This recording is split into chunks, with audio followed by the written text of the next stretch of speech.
হে বিধান শাস্ত্ৰৰ অধীন বক্ষুজা সকল মোক কওকচোন আপোনালোকৰ মাজৰ কোনে বিধানৰ কথা শুনিবলৈ নিবিচাৰে কিয়নো লিখা আছে যে অব্ৰাহামৰ দুজন পুত্ৰ আছিল বেটিৰ গৰ্ভত উপজা এজন স্বাধীনজনীৰ গৰ্ভত উপজা এজন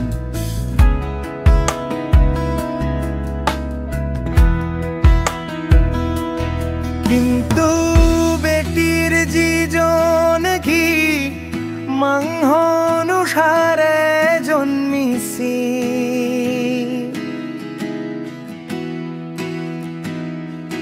কিন্তু স্বাধীনজনীৰ যিজন সেইজন প্ৰতিজ্ঞাৰ গুণেহে জন্মিছিল এইবোৰ কথাৰ এটা আমন্ত্ৰকাৰ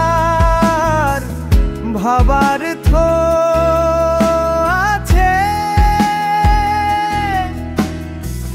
কিয়নো বুজা দিয়ে দুই বিধান হৈছে এক নিয়ম চিনয় পৰ্বতৰ পৰাদা শব্দৰূপ অৱস্থাৰ কৰ্হুতা হে হৈছে হাগাৰ হে হৈ কিৰমু আৰব দেশত হাগাৰ শব্দৰ অৰ্থ চিনয় পৰ্বত আৰু বৰ্তমানে থকা জেৰুজালেমকো বুজাই কিয়নো তাই নিজ সন্তানে সৈতে বন্দী অৱস্থাত আছিল কিন্তু উঠলো বৰ্তকা জেৰুজালেম সাক্ষী তেওঁ হৈছে আমাৰ মাতৃ কিয়নো লিখা আছে হে প্ৰসৱ নকৰা বন্ধা আনন্দ কৰা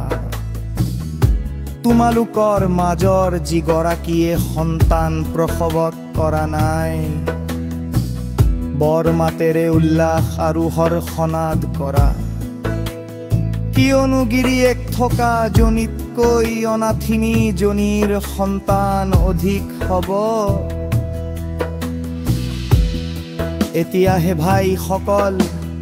ইছহাকৰ দৰে আমিও প্ৰতিজ্ঞাৰ সন্তান হৈছো কিন্তু তেতিয়া যেনেকৈ মাংস নোখাৰে জনে আত্ম অনুসাৰে জন্ম পোৱা জন কাৰনা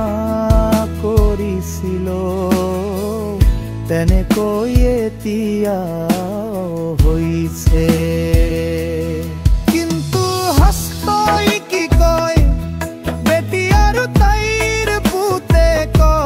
খেদি দিয়া